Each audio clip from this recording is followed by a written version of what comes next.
If the basis is insentient, a separate seer is necessary. If the basis is sentient, it will itself be the seer.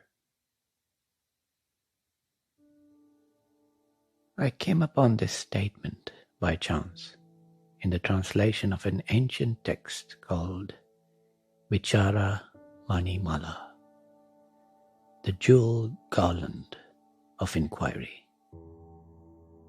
It appears in a dialogue between a sage and a seeker,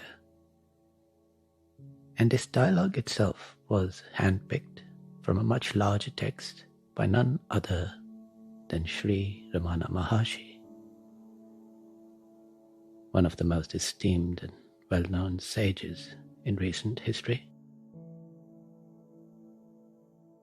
The full import of this statement probably hasn't hit you yet, but it really offers a radical answer to what is called the hard problem of consciousness. The question of how and why there is any experience at all. And as I'll point out, this is not a metaphysical or unverifiable claim either. The evidence is available firsthand. But for this to hit harder, we need a bit of a build-up.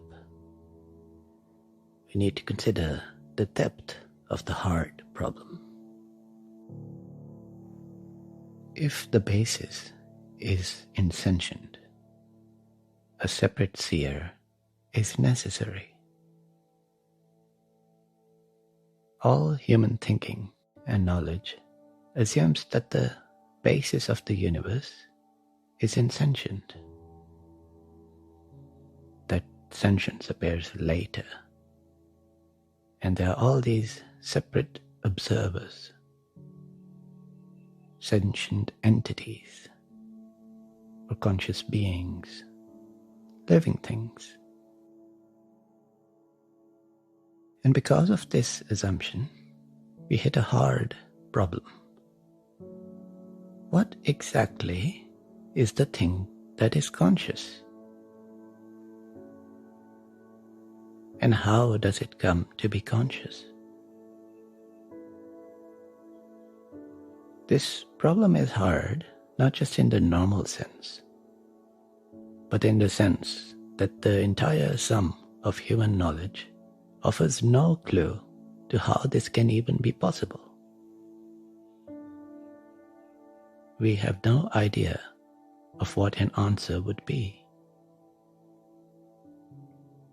How can the universe start with insentient quarks and leptons and gluons and so on, and a whole lot of empty space, entirely quantitative phenomena, and just by combining them in a certain way, give rise to experience?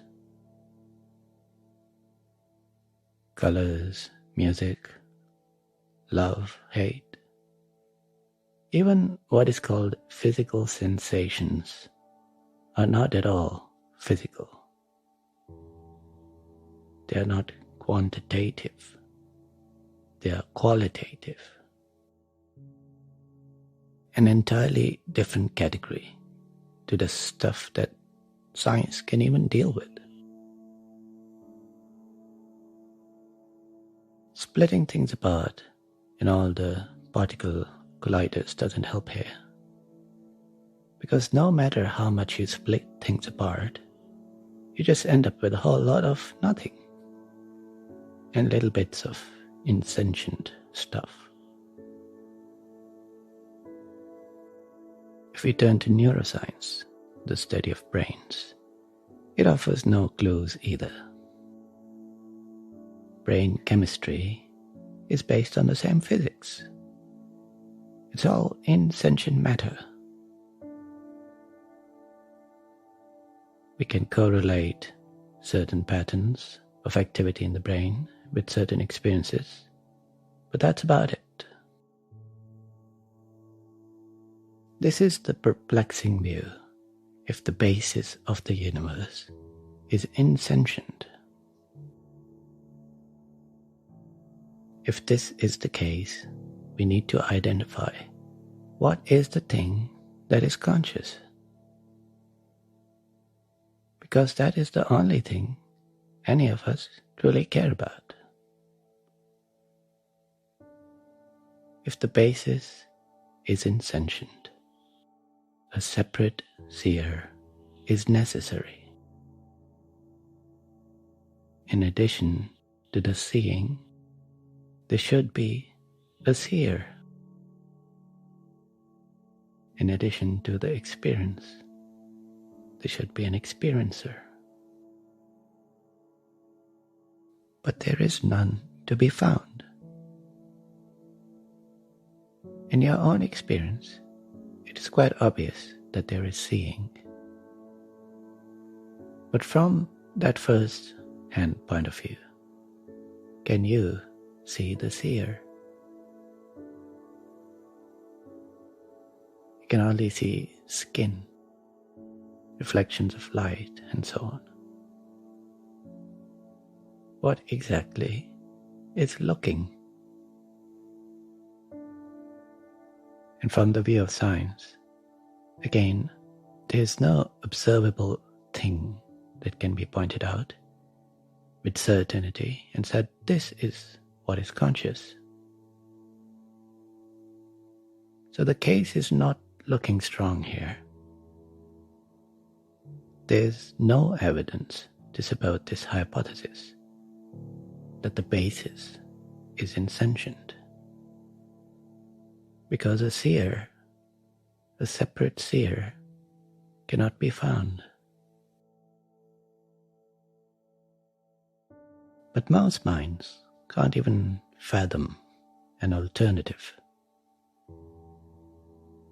But here we are with this statement, presented with the wisdom of a true sage. If the basis is sentient, it will itself be the seer. Now the intellect in you may jump up and say, this is an unprovable hypothesis. Wrong. It's not. Turn off the lights. Sit down and be quiet. Be still. Now notice the basis of all this. Whatever is happening, whatever is being known, what is the basis of it? The basis is the fact of being aware. Take away this quality of being aware, and this whole world is reduced to nothing. Might as well not exist. Without this quality of being aware, even if something did possibly exist, it would never be known, which is the same as being an unrealized possibility, just a probability. Take away this quality of being aware, and this whole world is reduced to nothing. Now, without the world, whatever is left standing, that is real. For the world to appear, reality must be present. For experience to arise, there must be this quality of being aware. So that is the basis. This quality of being aware is the basis. Now there's a quirk in the English language that to turn a quality into a noun, you just add 4 letters at the end. And you get things like happiness, stillness, consciousness. But these are not really things at all. What we're talking about is not a thing that can be possessed. It is the quality of being aware.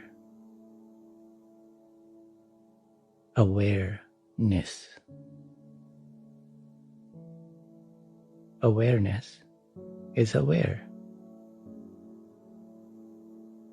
Sentience is sentient.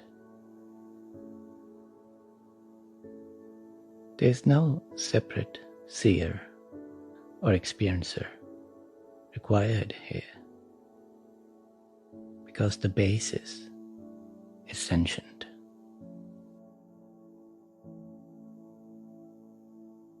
All this activity being described by science, the light traveling to the eyes, the brain activity taking place, all of this takes place within this basis. So of course, some of it may be experienced. Even in this one body, you don't experience everything taking place. Or even in the brain activity, only certain bits of it rises up to the surface of awareness. But because the basis is aware, the possibility of experience is present. That is why there can be an experience to it. And this does not contradict science in any way. There is the process as it appears through instruments and their measurements. There is some quantitative aspects to it that can be described through maths. And then there's the experience that these processes can appear as. The first-hand perspective, the seeing, the hearing, all the sensing and feeling and knowing. And then there is the basis, what is fundamental and most real. This awareness, which is in itself the seer, the knower, the experiencer. But even without the seeing and the knowing and the experiencing, the basis remains. So here, the hard problem is not hard and not a problem. It is resolved quite simply. If the basis is sentient, it will itself be the seer.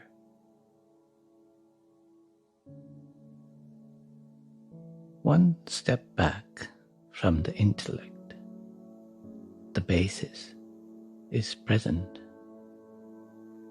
and quite obvious.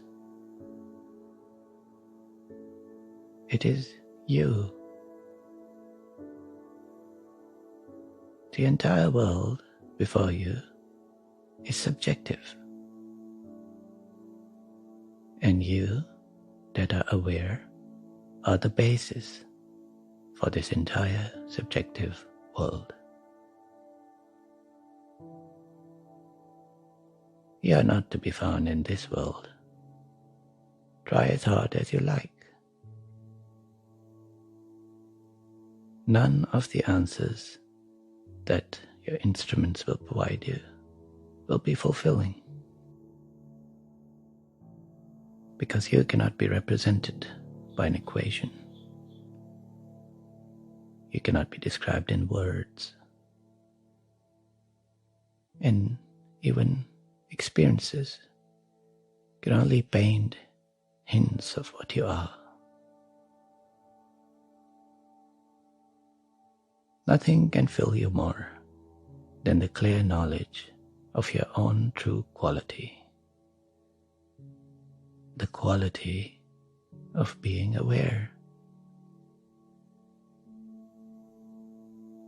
You are not in this world. You are its basis. And the basis of even one particular subjective world cannot be separate or different in any way to the basis of all worlds. Even if it is just this one subjective world that you're aware of right now, being its basis, you are neither an object in it, nor a separate subject of it. You stand unsupported as pure awareness, reality unto itself.